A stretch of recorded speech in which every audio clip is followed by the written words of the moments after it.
নমস্কার, অ্যাস্ট্রোলাইভ চ্যানেলে সবাইকে স্বাগতম। এই ফোরকাস্টগুলো অনেক জ্যোতিষীই করেছেন এবং আমরাও করেছি। বিনাশের পর্ব কিন্তু বহুদিন ধরেই শুরু হয়ে গেছে এবং আগামী আরও ৪৩ দিন ২৮শে জুলাই পর্যন্ত সারা পৃথিবীকে এই সংকট বহন করে চলতে হবে এবং সেখানে বায়ু থেকে শুরু করে স্থল বিভিন্ন সেকশানে কিন্তু এর প্রভাব বলতে বিস্ফোট, যুদ্ধবিগ্রহ, টেররিজম অ্যাক্টিভিটি, মানুষের জীবন ক্ষয়। দুর্ভাগ্যের ব্যাপার, সিভিলিয়ানদের একটা প্রাণহানির সমস্যা বিশেষ করে দেখা যাচ্ছে। প্রতি 18 বছর বাদে এই যে কেতুর সিংহ রাশিতে গমন এবং মঙ্গল তার সাথে একত্রীকরণ হওয়া ভয়ানক একটা অঙ্গারক এবং দূষিত যোগের সৃষ্টি করেছে।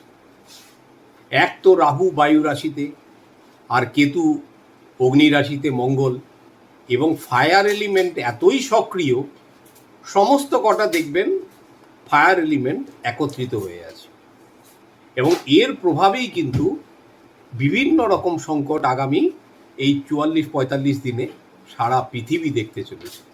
তো 12ই জুন যে ভয়ানক বিমান দুর্ঘটনার সাক্ষী হলাম, তার যদি অ্যানালিসিস করেন দেখতে পাবেন মূলত 3টি বা 4টি প্ল্যানেট এর মধ্যে রেসপন্সিবল। প্রথম আসুন তারিখটা ছিল 12 তারিখ, 2-1-3 মানে বৃহস্পতি। সে তো অতিচারী হয়ে বসে আছে, তার এবার কোনো হেলদোল নেই, সে আপনার কোনোভাবেই আপনাকে উপকার করতে আর আসবে না। অতিচারী মানে হলো তার কঠোর মনোভাব। প্রথম কথাটাই হয়ে গেল বৃহস্পতির দিন এবং বৃহস্পতিবার ছিল এবং এই দিনে এই দুর্ঘটনা ঘটল। এরপরে মাসটা ছিল 6, তো 12-র সঙ্গে 6 অ্যাড করলে দেখবেন 6, 2, 8 আর 1 9 এসে গেল মঙ্গলের নাম্বার। সংখ্যাটাকে যদি পুরো যোগ করেন আবার দেখবেন একটা 9 সংখ্যা। অতএব কি দাঁড়ালো, যে সেই দিনকার মুখ্য কারিগর ছিল মঙ্গল। এবারে ফ্লাইট, যে এয়ার ইন্ডিয়া কথাটাকে যদি আপনি নিউমারোলজিক্যালি ট্রান্সলেট করেন গিয়ে দেখবেন এর মধ্যে 7 আসবে, আমরা স্ক্রিনে দেখাচ্ছি। এসে গেল কেতু। মেঘানি নগর যে জায়গাটাতে অ্যাক্সিডেন্টটা হয়েছিল তার নিউমারোলজিক্যাল ভ্যালু হচ্ছে 9। আমেদাবাদের নিউমারোলজিক্যাল ভ্যালু হচ্ছে 9। লন্ডন যেটা ডেস্টিনি ছিল তার নিউমারোলজিক্যাল ভ্যালু ছিল 4। তাহলে 7, 9, 4 এই বিভিন্ন গ্রহগুলো কিন্তু এইখানে নির্দিষ্ট হলো। এরপরে দেখুন টাইম অফ অ্যাক্সিডেন্ট 1:39, 9, 3, 12, 1, 13, 3, 1, 4 আবার রাহু। তারপরে ফ্লাইট নাম্বার 171, 1 আর 7, 8 আর 1 9, 9 মঙ্গল। মডেল নাম্বার 787, যেটা বোয়িং 787, তাকে যদি আপনি যোগ করেন 7 আর 8 15, 7 22 মানে 2 2 4 রাহু। প্যাসেঞ্জার টোটাল যারা আমাদের ছেড়ে চলে গেলেন 241 জন, সেটাকে কাউন্ট করলে হবে 7 কেতু। এবং এই এতগুলো যে সংখ্যাতত্ত্ব নিয়ে এলাম, প্রতিটা ক্ষেত্রে কিন্তু দেখবেন অগ্রণী ভূমিকায় মঙ্গল, সাথে কেতু রাহু, এবং বৃহস্পতি সব জেনেও না জানার ভান, কেন সে হচ্ছে অতিচারী।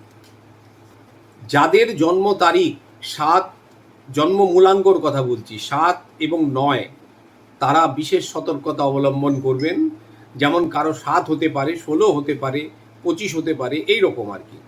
তো 7 আর 9-এর জন্ম মূলাঙ্ক যাদের ব্যক্তিরা, তারা চেষ্টা করবেন বিমান পথে অন্তত 40-45টা দিন অ্যাভয়েড করতে।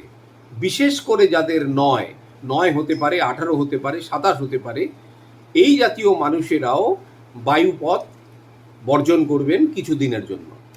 আগামী এই যে 40টা দিন বিভিন্ন রকম ভয়ানক এবং আনএক্সপেক্টেড ঘটনার সামনে হতে চলেছে আমাদের এই ধরিত্রী।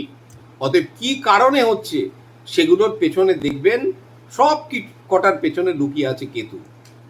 আজকে আমাদের যে বিমান দুর্ঘটনাটি ঘটল, এই যে সুন্দর প্রাণগুলোর হানি হলো, দেখবেন এই ব্ল্যাক বক্স থেকেও সম্পূর্ণ তথ্য কিন্তু লিক আউট হবে না, কি কারণে বিমানটি ওই অবস্থায় পড়ে গেল। আজ পর্যন্ত আমাদের জীবদ্দশায় শুনিনি দুটি ইঞ্জিন টেক অফ করার সাথে একত্রিতভাবে বন্ধ হয়েছে। তা আমরা যেহেতু এইসব ব্যাপারে এক্সপার্ট নই, আলোচনার মধ্যে আমরা যেতে চাই না, কারণও খুঁজতে যেতে চাই না। আমরা আশা করব ব্ল্যাক বক্সের তথ্য সবাইকে জানানো হবে এবং সতর্কতামূলক ব্যবস্থা নেওয়া হবে।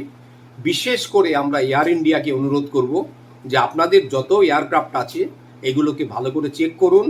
আর হচ্ছে সতর্কতা, আর হচ্ছে যেহেতু কেতু এই মঙ্গলের সঙ্গে যুক্ত হয়ে, এবং এ তো থাকবে আরও 16-18 মাস, অতএব কেতু থাকবেই, কিন্তু মঙ্গল কিন্তু শিফট করে যাবে 28শে জুলাইয়ের পরে। যতদিন এই অঙ্গারক যোগ থাকবে অনেক কিছু ঘটনা ঘটবে, যার কিন্তু কুলকিনারা পাবেন না যে কীভাবে ঘটছে। আপনি ঘুমিয়ে আছেন সুখনিদ্রায়, হঠাৎ করে দেখলেন আপনার দুনিয়াটা পাল্টে গেল, এরকম ঘটনা কিন্তু ঘটবে। কেদারনাথেও একটি হেলিকপ্টার অ্যাক্সিডেন্ট হলো এই জাস্ট কিছুক্ষণ আগে। তো এই রকমভাবে বিমান দুর্ঘটনা, ট্রেন দুর্ঘটনা, এগুলো সড়ক দুর্ঘটনা, এবং তার কারণ আর কিছু খুঁজে পাবেন না যে কি কারণে এগুলো হচ্ছে, কিন্তু কোনো না কোনো কারণ তো আছে ভাই, বিনা কারণে তো এগুলো হচ্ছে না। বিশেষ করে দেখবেন যে বিমান পথে আরও কতগুলো, ভগবান না করুক এই ফোরকাস্ট মিলে যায়, কিন্তু আরও অনেক কিছু সমস্যা আসলেও আসতে পারে। আমরা করব কি? দেখুন, এইগুলো তো যখনই গ্রহদের একটা মিটিং হয়েছিল 29শে মার্চ, সেই সময় আমরা বলেছিলাম যে এই এতগুলো গ্রহ কি মিটিং করছে বসে বসে, তারা কিন্তু মানব জীবন এই যে বিপথে চলে গেছিল এটা কিন্তু তাদের আর সহ্য হচ্ছিল না, এবং তারা তখন ডিসিশন নিয়েছে যে এবার পৃথিবীর বিনাশ হওয়ার প্রয়োজন। অতএব যথারীতি সেইভাবে পৃথিবী বিনাশ পর্বের দিকে এগিয়ে চলেছে, যে আগামী 3-4 বছরের পরে নতুন এক পৃথিবীর জন্ম দেখবেন সবাই। যারাই থাকবেন, যেই জীবিত থাকবেন, তারা এক নতুন প্রভাত দেখতে পাবেন। কিন্তু এর মধ্যে এই প্রজন্ম এবং যারা প্রবীণ প্রজন্ম, তারা জীবনের বিভীষিকার দিন দেখতে চলেছেন, এটুকু কিন্তু লিখে রাখবেন।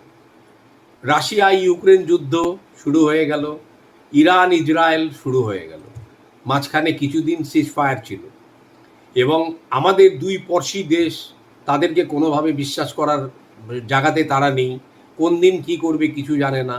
বিশেষ করে কিন্তু আমাদের এই পশ্চিম বাংলায় এই বিভিন্ন রকম উগ্রপন্থী ক্রিয়াকলাপ আগামী দিনেও কিন্তু আমরা দেখতে পেতে পারি, এবং এর জন্য একটা শক্ত গভর্নমেন্টের প্রয়োজন। আশা করব যে আমাদের সরকার সেই জিনিসটাকে সঠিকভাবে আগলাতে পারবে।